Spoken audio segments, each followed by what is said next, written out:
ہو جاتے ہیں دل، جب آپ مشینوں کی زندگی میں زندہ رہتے ہیں، دل نرم کیسے ہوتے ہیں؟ میرے نبی پاک نے فرمایا یتیم کے سر پہ ہاتھ پھیر، رب تیرا دل نرم کرے گا۔ اگر زنگ لگ جائے دل کو تو اللہ کا ذکر کر، قرآن پاک کی تلاوت کر، اللہ تیرے دل کو نرم کر دے گا۔ اور پھر فرمایا کہ اگر دل سخت ہو جائے تو موت کو یاد کر، تیرا دل نرم ہو جائے گا۔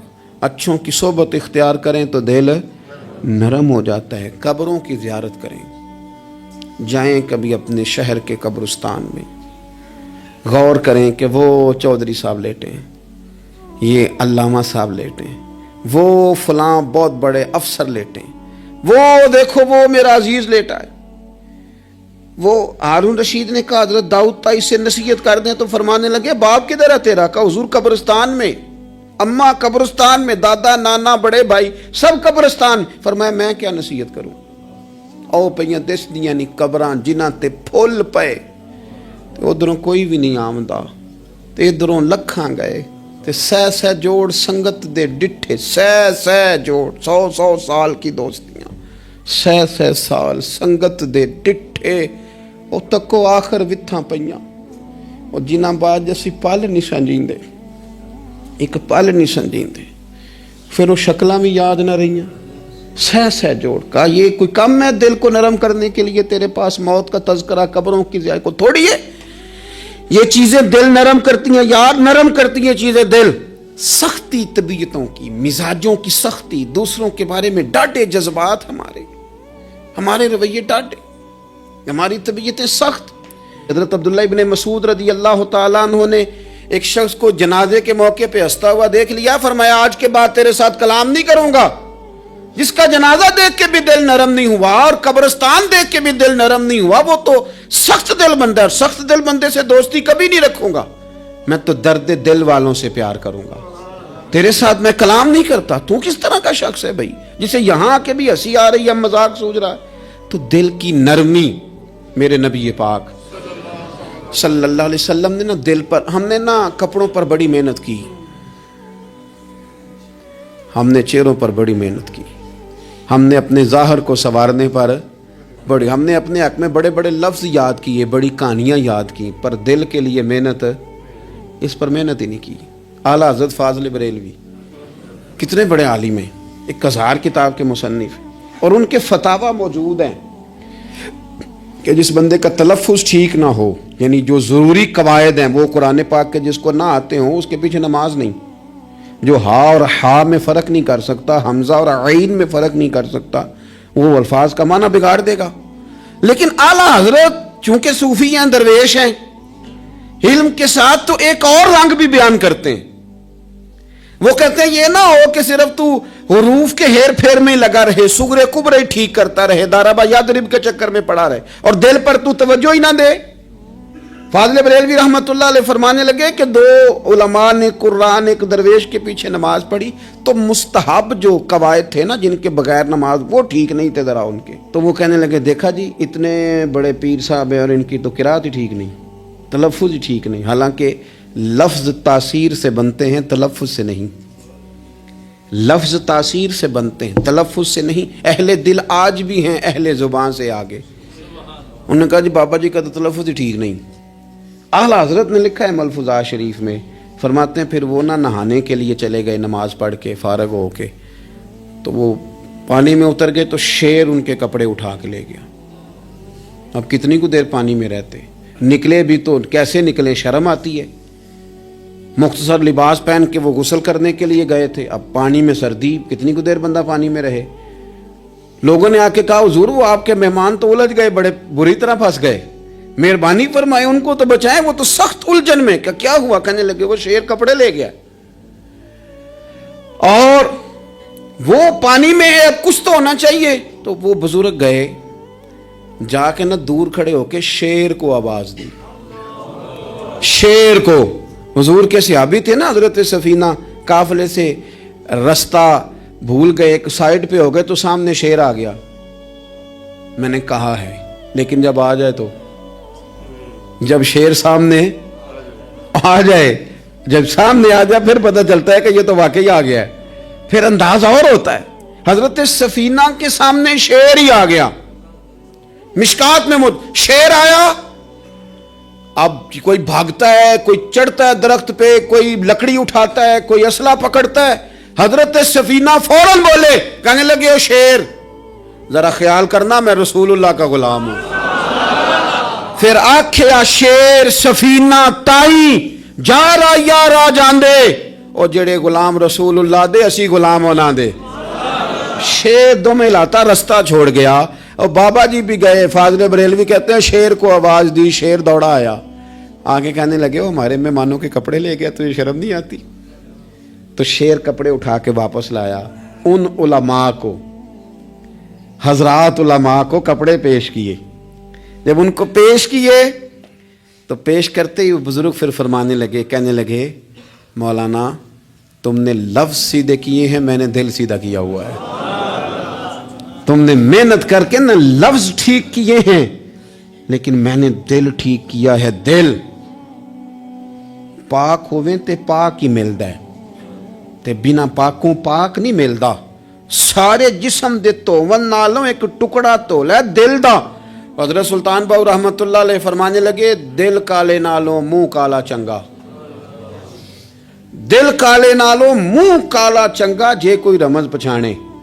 اگر کسی کو بات کی سمجھ آئے تو دل نہیں سیاہ ہونا چاہیے, منہ ہو بھی جائے تو کام چل جاتا ہے. تو اپنے دل کی صفائی پر دیکھیں میرے نبی پاک علیہ وسلم نے ارشاد فرمایا کہ رب نہ تمہارے مال دیکھتا ہے نہ چہرے دیکھتا ہے, رب تو تمہارا دل دیکھتا ہے.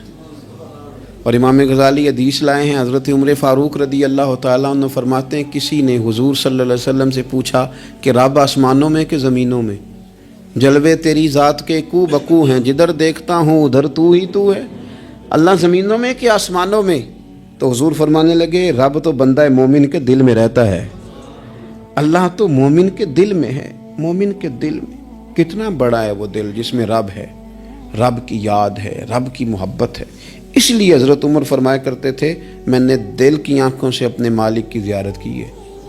اور اقبال نے شاید اسی لیے مشورہ دیا تھا کہ دل بینا بھی کر خدا سے طلب. آنکھ کا نور دل کا نور نہیں, اللہ سے آنکھوں والا دل مانگ, اندھا نہ ہو جائے کہیں تیرا دل. دل بینا بھی کر خدا سے طلب, آنکھ کا نور دل کا نور نہیں. عزیز بھائی اللہ کے جلوے.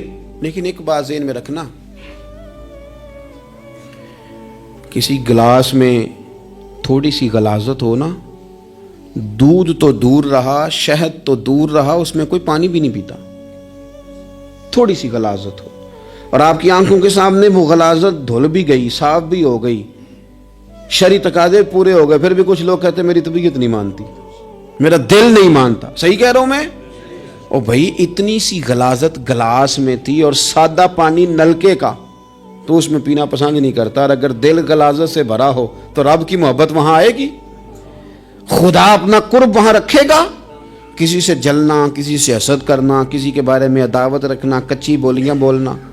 اور اب تو اتنا عجیب حال ہو گیا, جماعتیں جماعتوں کے بارے میں برا خیال کرتی ہیں. خانقاہ اور آستانوں کا یہ حال ہے کہ سبق پڑھایا جاتا ہے دوسرے کے خلاف, بس ہم ٹھیک ہیں. یہ تصوف ہے کہ نرا تو ٹھیک ہے؟ طریقت تو یہ تھی کہ میں ٹھیک نہیں, باقی سارا زمانہ ٹھیک ہے. تو کس چکر میں پڑا ہوا ہے؟ اعلیٰ حضرت فاضل بریلوی رحمۃ اللہ تعالیٰ علیہ کے ایک درویش تھے, تو فاضل بریلوی رحمۃ اللہ علیہ سے کہنے لگے میں نے مرید ہونا ہے. فرمانے لگے پتر جلدی نہ ہو, جا سارا زمانہ دیکھ, اگر کوئی میری طرح کا مل گیا, مجھ سے بہتر مل گیا, تو پھر میرے ساتھ وعدہ کر وہیں رہ جانا. ہاں اگر تیرے خیال میں نہ ملا تو پھر آنا, جا گھوم زمانہ دیکھ. یہ کیا بات ہوئی کہ آپ نفی کرنے لگے سارے زمانے کی اور کہیں صرف میں ہی ٹھیک ہوں, فقط میں ہی ٹھیک ہوں؟ یہ طریقت ہے. اور تصوف والے تو لوگ یہ کہا کرتے تھے میں تے بندہ ٹھگ جے لوکو, میں تے بندہ چور, اور جس دا خلقت کلمہ پڑھ دی او محمد ہور. وہ لوگ تو نفی کرتے تھے, وہ لوگ تو نفی کرتے تھے اپنی, کہتے تھے میں کوئی شے نہیں, میں تے بندہ ٹھگ جے لوکو, او میں تے بندہ چور. میاں محمد بخش صاحب رحمۃ اللہ علیہ, ایک عالم نگار نے لکھا تھا کہ وہ کچھ لوگ نا سکھ ہندو یہاں رہتے تھے, تو ان کا نام محمد تھا چونکہ, تو بات کو شبہ پڑ گیا کہ شاید جن کا لوگ کلمہ پڑھتے ہیں نا مسلمان, معاذ اللہ یہ وہ والے ہیں. تو میاں صاحب اپنے بارے میں کیا کہے, میں تے بندہ ٹھگ جے لوکو, میں تے بندہ چور, جس دا خلقت کلمہ پڑھ دی او محمد ہور, میں تو ایک ٹھگ ہوں. حضرت میاں شیر محمد صاحب شرک پوری رحمت اللہ علیہ سرتاج ہیں اولیاء کے, پیر سید اسماعیل شاہ صاحب بخاری حضرت کرما والا شریف والے, وہ کہتے ہیں میں بیعت ہونے کے لیے جب شرک پور شریف آ رہا تھا تو رستے میں مجھے ایک بزرگ مل گئے, تو مجھے کہنے لگے کدھر جا رہے ہو, کون ہو؟ میں نے کہا میں سید ہوں اور میاں صاحب سے بیعت ہونے جا رہا ہوں. تو مجھے کہنے لگے وہ تو دنیا دار ہے, جیبوں میں ہاتھ ڈالتا ہے لوگوں کی, تو سید ہو کے رائن کے پیچھے کیا لینے جا رہا ہے؟ جڑا بلے نو سید آکھے دوزخ ملن سزائیں, تو جڑا بلے نو رائیں آکھے او جنت پینگا پائیں, چونکہ رانجا رانجا کر دی نی میں ہوں آپ ہی رانجا ہوئی, رانجا یاکھن ساریاں میں نو ہیر نہ آکھے کوئی. وہ تو کدھر جا رہا ہے؟ کہتے میں نے کہا بابا زیادہ باتیں نہ کر, ناراض ہو جاؤں گا. کہتے ہیں بابے نے کئی دفعہ راستے میں مجھے منع کیا, نہ جانا نہ جانا, فلانی جگہ چلا جا فلانی جگہ, لیکن میں چلا گیا. میری طلب صادق تھی. جب میں باہر جا کے بیٹھا تو اندر سے بلاوا آیا کہ میاں صاحب نے بولا. اندر گیا تو یہ تو وہی بابا جی ہیں جو مجھے روک رہے تھے. تو میاں جی خود ہیں حضرت میاں صاحب, کہنے لگے بیلیا تینوں بڑا موڑیا پر تو مڑیا ہی نہیں. وہ تو روکتے تھے, اپنی نفی کرتے تھے. دل صاف دوسرے کے بارے میں, نظریہ صاف, کسی کے بارے میں خیر کا جملہ, کسی کی وکالت کرنا, کسی کا عیب چھپانا, کسی کے بارے میں اچھے لفظ بولنا, یہ مومن کی شان ہے. مومن کا دل ایسے سونا. میرے نبی پاک صلی اللہ تعالی علیہ وسلم نے فرمایا یہ میرا زید بن حارثہ ہے, اس کا دل اللہ نے نور ایمان سے بھر دیا ہے, ایمان سے دل بھر دیا رب تعالیٰ نے. ایک دن صبح صبح حضور نے پوچھا, اور داتا صاحب نے اس کو لکھا ہے, نبی پاک نے پوچھا آج تم نے صبح کس طرح کی؟ عرض کی یا رسول اللہ اس حال میں کہ میں پکا مومن ہوں. حضور نے فرمایا تو پکا مومن ہے, کس طرح؟ کہنے لگے یا رسول اللہ میں اس طرح کا مومن ہوں کہ سونا اور مٹی میرے لیے برابر ہے, پیسے آ جائیں تب بھی کوئی ٹینشن نہیں, نہ آئیں.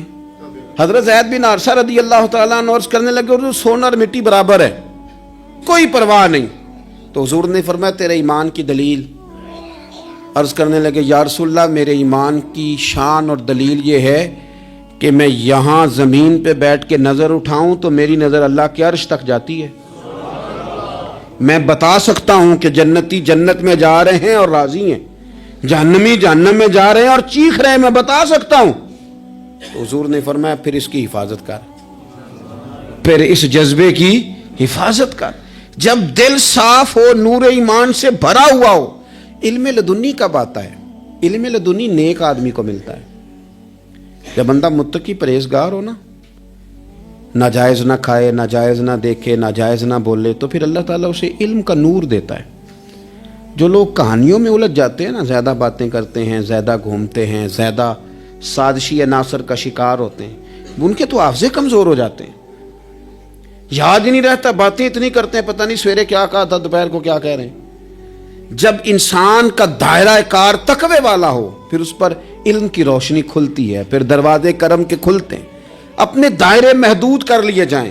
سوچیں, میں بڑے بڑے لوگ آپ کو زندگی میں ملیں گے, مشورے دیں گے, وہ جناب آپ کو پتہ ہی نہیں آپ کتنے بڑے ہیں, آپ فلانی جگہ کھڑے تھے, فلانے کے ساتھ ہنس رہے تھے. یہ آپ کو خراب کرنا چاہتے ہیں, کسی تکبر میں مبتلا کرنا چاہتے ہیں. آپ زمین پہ رہیں تاکہ زمین والوں سے رشتہ مضبوط رہے, دل کی صفائی, دل صاف ہو, کوئی حسد نہیں, کوئی کینہ نہیں. پتہ ہے سب سے بڑی بیماری کیا ہے بندے کی؟ خوفناک علامت کیا ہے دل کے بیمار ہونے کی؟ کہ کوئی بندہ بیماری میں ہے اور ادھر ایک بندہ اس کو دیکھ کے خوش ہو رہا ہے. کسی کو زوال آ گیا ہے, کاروبار ڈوب گیا ہے, اور یہ دیکھ کے خوش ہو رہا ہے.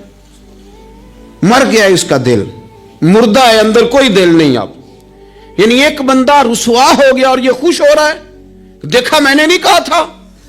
جب کوئی کسی کی رسوائی, کمزوری اور کسی کے زوال پر راضی ہونے لگے تو پھر سمجھ لے کہ اس کا حال اتنا برا ہو گیا ہے کہ اب یہ اخلاقی طور پر مردہ زندگی گزار. ہمارا اب یہ حال ہے کہ ہم لوگوں کے دکھوں پر ہنسنے لگے. ہم کسی کے ہاں کوئی شخص تکلیف میں آتا ہے تو ہم اس کو کہکوں میں اڑاتے ہیں. یارو, زندہ قومیں یہ کام نہیں کرتی, زندہ قومیں یہ کام نہیں کرتی. میرے نبی پاک صلی اللہ علیہ وسلم نے فتح کے موقع پر بھی گردن کو جھکا کے بتایا کہ جب رب عروج دے تو پھر اللہ کی بارگاہ میں جھک جایا کرو. کسی شخص کے پتہ ہے ایک حدیث سنو، یہ مسلم شریف میں موجود ہے. حضور نے فرمایا ایک بندہ گناہ کرتا تھا، پھر اس نے توبہ کر لی. اگر کسی نے دوبارہ اسے وہ گناہ یاد کرایا کہ تو یوں ہوتا تھا، اگر کسی نے اسے دوبارہ گناہ یاد کرایا تو یاد کرانے والے کو اللہ سزا کے طور پر مرنے سے پہلے پہلے اس گناہ میں مبتلا کر دے گا. خفیہ تدبیر آئے گی اللہ. جس کو اللہ نے معاف کر دیا، زمین آسمان بھول گئے، فرشتوں کے دفتر سے اس کا گناہ محو کر دیا گیا، تو نے کیوں یاد رکھا؟ لیکن ہمارے دل اس طرح کے ہیں، خیر کی خبریں نہیں دیتے.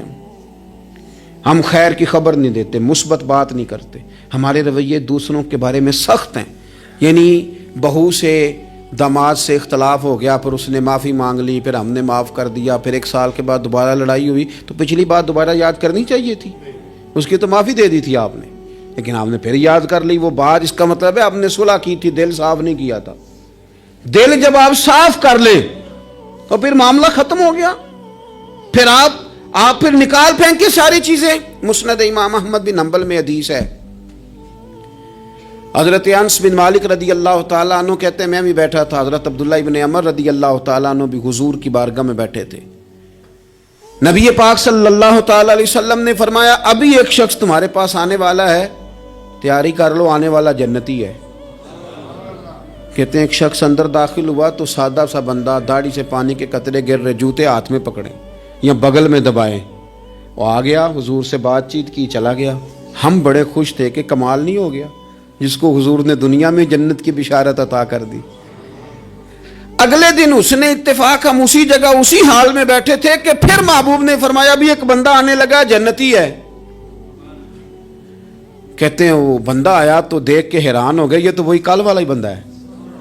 اسی طرح داڑھی سے پانی کے قطرے گر رہے ہیں، جوتے اس کی بغل میں آ کے بیٹھ گیا. تیسرے دن اللہ کی قدرت ہم وہیں بیٹھے تھے، پھر حضور نے فرمایا بندہ آنے لگا، زیارت کر لو، تیاری کر لو، بندہ جنتی ہے. وہی بندہ آیا جو پہلے 2 دن آیا تھا. حضرت عبداللہ ابن عمر کہتے ہیں کہ وہ حضور سے کوئی بات چیت کر کے جاننے لگا تو میں اس کے پیچھے ہو گیا. میں نے اس کو جا کے سلام کے بعد کہا کہ یار میں تیرا مہمان بننا چاہتا ہوں، 3 راتوں کے لیے رکھ لو گے؟ اب محلہ بھی ایک، شہر بھی ایک. اس نے کہا جی ٹھیک ہے آ جائیں، جو میرے پاس روکھا سوکھا ہوگا پیش کر دوں گا. فرماتے ہیں 3 راتیں 3 دن میں اس کے پاس رہا. میں جاننا چاہتا تھا کہ کون سی ایسی عبادت کرتا ہے جس کی وجہ سے 3 دن حضور نے جنت کی بشارت اس کے لیے دی، اعلان فرمایا. کہتے ہیں میں نے کوئی غیر معمولی چیز نہیں اس کے اندر دیکھی، کوئی انوکھی عبادت نہیں دیکھی. عشاء پڑھتا، فجر تک سویا رہتا، میں تہجد کے وقت اٹھتا، نفل پڑھتا.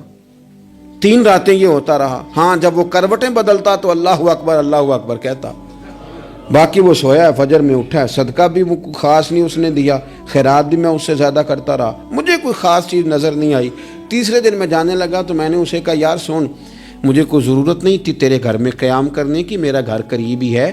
وہ تو کمال یہ ہے کہ نبی کریم علیہ السلام نے اپنی زبان فیض ترجمان سے، یعنی وہ زبان جس کو سب کن کی کنجی کہیں، اس کی نافذ حکومت پہ لاکھوں سلام. حضور نے 3 دن تجھے مسلسل جنتی کہا ہے. میں تو دیکھنے آیا تھا کہ تیرے اندر کوئی عمل ہو تو میں بھی وہ شروع کروں. تو وہ کہنے لگا یہی ہے جو آپ نے دیکھ لیا ہے، فرض نماز ہی پڑھتا ہوں، روٹین کے کام ہی کرتا ہوں، کوئی خاص چیز تو میرے پاس کوئی نہیں. حضرت عبداللہ ابن عمر فرماتے ہیں میں نے تو سمجھا کہ میں تو اس سے زیادہ خیر کے کام کرتا ہوں. اب میں سوچتا ہوا وہاں سے نکلنے لگا کہ پھر کیا خاص بات ہے جو نبی پاک نے 3 دفعہ اسے جنتی کہا ہے. جب میں نکلنے لگا نا، دروازے پہ مڑنے لگا تو اس نے آواز دی، کہا یار سنو ایک بات یاد آئی ہے. میں نے کہا وہ کون سی؟ کہنے لگا یار جب سے بالغ ہوا ہوں نا، جب سے اللہ نے توفیق اسلام دی ہے، میں نے جب بھی اپنا دل دیکھا ہے نا، جب بھی میرے دل میں کسی کے لیے حسد کوئی نہیں، کوئی عداوت نہیں، کوئی بغض نہیں، کوئی کینہ نہیں، کوئی کیا کر رہا ہے، میرے دل میں سب کے لیے خیر ہی ہے. دل میرا صاف ہے، اس کے علاوہ نہیں مجھے پتا کیا عمل ہے.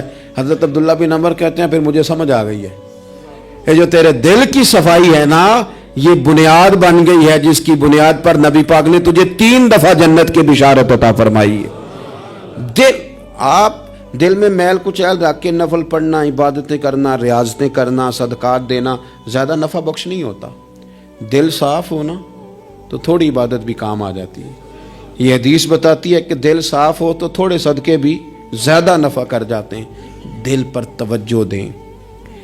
سب سے ضروری کام ہے کہ ہم سویرے اٹھ کے اپنے دل سے پوچھیں کہ تیرا لوگوں کے بارے میں خیال کیا ہے، شام کو پوچھیں کہ تیرا لوگوں کے بارے میں رویہ کیا ہے۔ آپ اپنے دل لوگوں کے لیے صاف کر دیں، اس میں خیر پیدا کر لیں، تو پھر آپ محسوس کریں گے طبیعت ہلکی پھلکی بھی ہے، حشاش بشاش بھی ہے، ٹھنڈی بھی ہے، اور پھر اس میں اللہ رسول کی محبت کے جلوے بھی ہیں۔ پھر یہ خیر کی طرف ہمیں بلا رہی ہے۔ اللہ تبارک و تعالیٰ توفیق عمل عطا فرمائے۔